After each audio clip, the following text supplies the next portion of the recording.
اور ہر بار جو انہوں نے شائع کی کتاب 1000 ہے. تو اس اندازہ لگا لیں کہ تیسرا ایڈیشن جو 2009 تک تھا وہ کتنے اسٹوڈنٹس اور طلباء اور طالبات تک پہنچا ہے.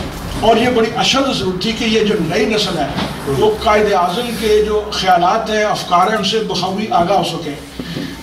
میرا جو بیسک آئیڈیا تھا وہ یہ تھا کہ یہ جو قائد اعظم کے بارے میں کہا جاتا ہے کہ وہ سیکولر اسٹیٹ بنانا چاہتے تھے کہ جس کا اسلام کے ساتھ کوئی تعلق نہیں تھا، یہ بالکل غلط ہے.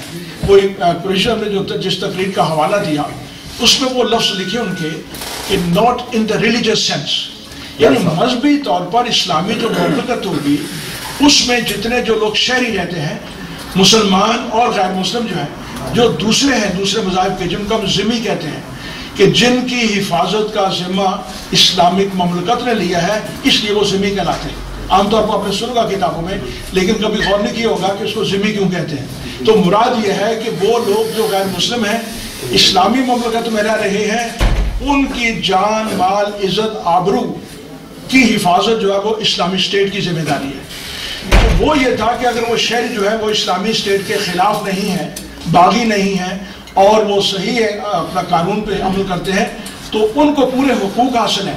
اور جب کبھی کوئی کیس آئے گا عدالت میں تو یہ نہیں دیکھا جائے گا کہ وہ غیر مسلم ہے، وہ ہندو ہے یا مسلمان ہے. تو یہ ہے اب جو لوگ کورٹس کو کرتے ہیں دو چیزیں ہیں، وہ دیدہ اور دانستہ بددیانتی سے لوگ کرتے ہیں کہ صاحب دیکھیے یہ قائد اعظم نے یہ کہا ہے Hindus will cease to be Hindus and Muslim will cease to be Muslim، لیکن وہ جو الفاظ میں کہنے کہ not in the religion sense اس کو نظر انداز کرتے ہیں. تو وہ چیزیں میں نے اسی بات میں میرا خیال ہے کہ یہ بہتر ہے کہ اس کا کتاب لکھی جائے تاکہ لوگوں کو آگاہ کیا جائے. اور قائد اعظم کی جتنے بھی آپ تقاریر دیکھیں اس میں اس سے پہلے وہ تقریباً یہ 2 کتابیں تو ہیں نا جی، اور یہ جو جہان قائد اعظم ہے یہ تقریباً 350 صفحات پر مشتمل ہے.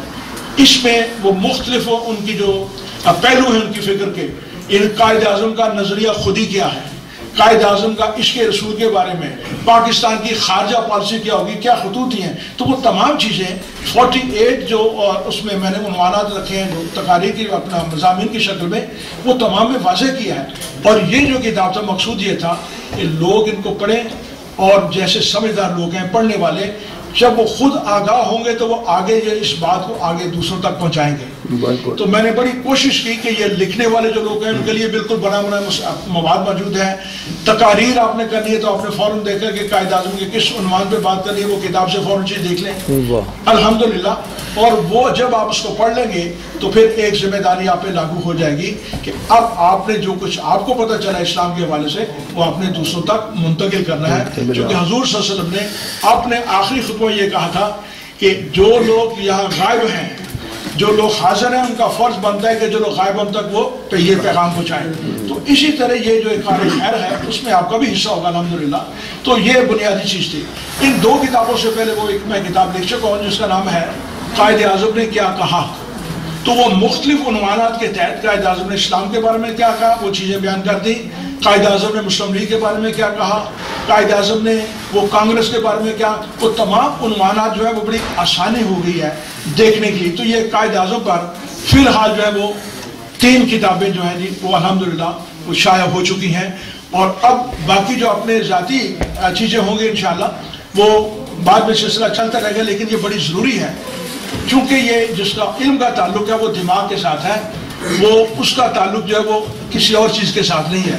قائد اعظم بڑے مخلص آدمی تھے اور کوئی آدمی ثابت نہیں کر سکا بلکہ دشمن بھی ان پر وہ حرف گیری نہیں کر سکے کہ وہ بددیانت ہے. وہ کہتے ہیں کہ یہ شخص جو ہے اس کو خریدا نہیں جا سکتا. کاش کے ہمارے اس کے بعد جو آنے والے تھے اگر وہ لوگ بھی ان کی فکر کو لے کر اس پہ عمل کرتے تو آج پاکستان کی یہ حالت نہ ہوتی. یہ پاکستان موجودہ جو ہے یہ وہ پاکستان نہیں کہ جس کا نقشہ یا تصور قائد اعظم علیہ رحمۃ دیا تھا. حضرات اکرامی میں چونکہ زیادہ وقت نہیں لینا چاہتا، مجھے معلوم ہے کہ اس کے بعد کتاب آپ دیکھیں گے اور کتاب دیکھیں گے اور بقول مرزا صاحب کے وہ دیکھیں گے نہیں بلکہ اس کو خریدیں گے. تو پہلی کتاب جو ہے یہ جو اسلامی افکار ہے یہ 2.25 صفحات کی ہے، 5 پاؤنڈ اس کا ہدیہ رکھا ہے جی. وہ یہ کتابیں میں نے خریدی ہیں وہاں سے، اس لیے میں نے خریدی. میں نے کہا نہیں چونکہ آپ وہاں سب کو فری دے رہے ہیں، مفت دے رہے ہیں، تو اس لیے میں نے یہ جو کتابیں یہاں منگوائی ہیں تو میں ان کو خریدوں گا. تو میں نے پیسے وہاں کو پے کیے، کتابیں دی میں نے. حالانکہ میں خود مصنف ہوں میرا حق ہے، لیکن میں نے کہا کہ نہیں، بہتر ہے کہ وہ چیزیں یہاں جو آپ حضرات ہیں ان تک بھی وہ بات پہنچے. یہ جو غلط فہمیاں پھیلا رہے ہیں لوگ بدخواہ پاکستان کے یا قائد اعظم کے، وہ تمام غلط فہمیاں دور ہو جائیں. تو وہ دوسری کتاب جو ہے وہ 350 صفحات ہے، اس کی قیمت 7 پاؤنڈ ہے، لیکن 2 کتابیں جو خریدے گا وہ 10 پاؤنڈ ہو گئے جی.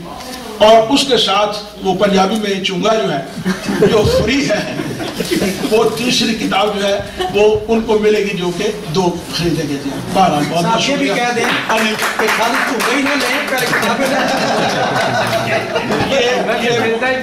یہ وہی بات ہے کہ ایک صاحب سے وہ کہیں گے صاحب کہ یہاں روٹی جو ہے وہ دال، آپ دال کی قیمت دیں، روٹی مفت.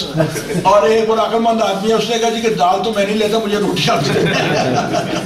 بہرحال یہ بہت بہت شکریہ آپ کا، تشریف لائے اتنے موسم میں، مہربانی آپ کی. ایک سیشن کے لیے